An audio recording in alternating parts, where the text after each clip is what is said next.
I have two things to say. One, we're going to dig back in, but two, it's all tied. And I just can't help it because this is a fascinating discussion that I wasn't anticipating, but I'm glad we went to. And here's why. I'm currently on the final week of a 1 month paternity leave. So we've got a 3-week-old, and so I haven't had to work for 3 weeks coming on 4, which is a long span, especially in the US. Like there are people who go their entire working life and never take a month off straight. And it has been a very saddening month. And here's why. I have done more in 3 weeks for myself, for my joy, for my health, for my family in 3 weeks than I've done in the previous 3 years easily.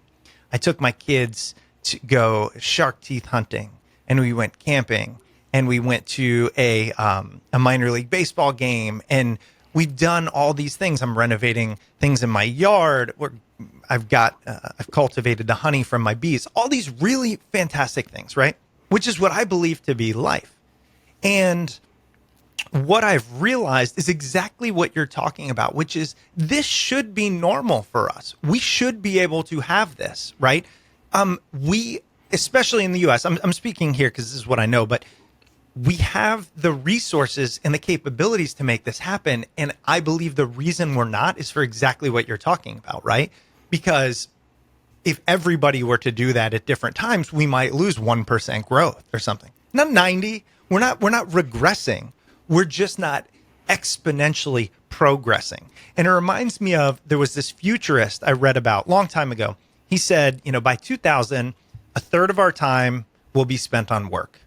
In comparison, a third will be spent on hobbies and a third will be spent on relaxation.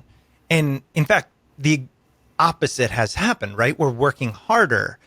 And all of it seems backwards, but it is feeding into exactly what you're talking about. And it's frustrating.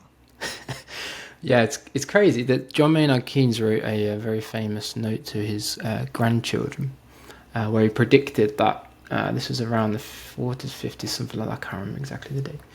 Where he predicted that technology would advance to such an extent that we would spend more time in our communities with our friends and our families than we would at work, because we wouldn't need to work because machines would be doing everything for us, right? And you're absolutely right. The opposite has happened. Yeah. Now we have an opportunity with AI actually to reverse that trend, which I really think we should jump on. Like, everyone's so scared of AI, but I think if we can use it right, we can really it can enliven our lives in so many ways, because it doesn't. But we won't.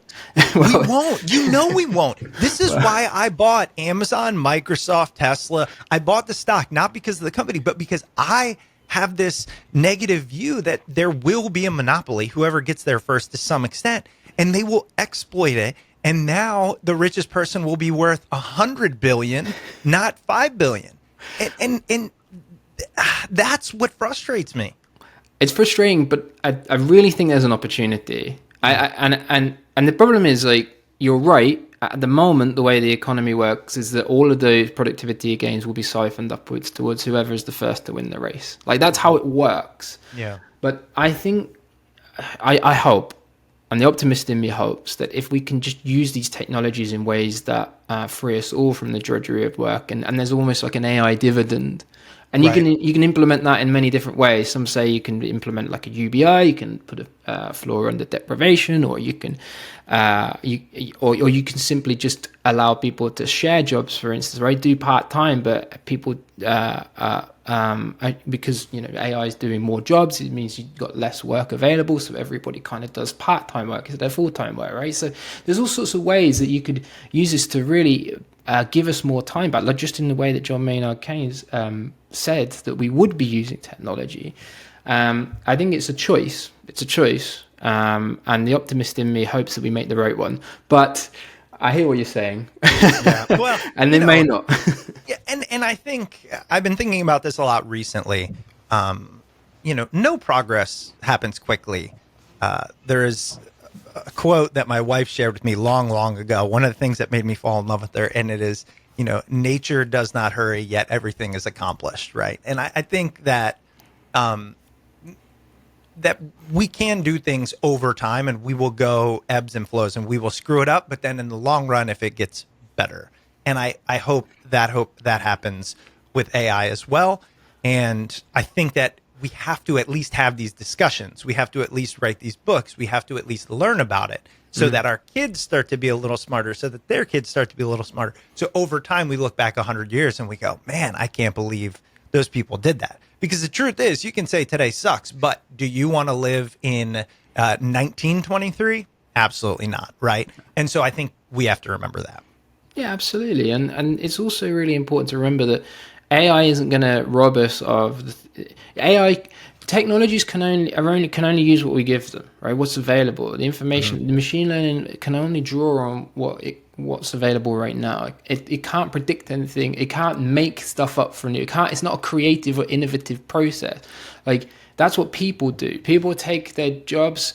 Like academics, for instance, we create research papers, we develop theories, we test data, we come up with new insights into which, then it's an iterative process. And it's the same with any other job. If you're a marketer, you come up with a campaign that's new, fresh, exciting, that brings people along, that really sells a product in an innovative way. And it's the same for law, medicine, whatever. All of these innovations require human ingenuity and creativity.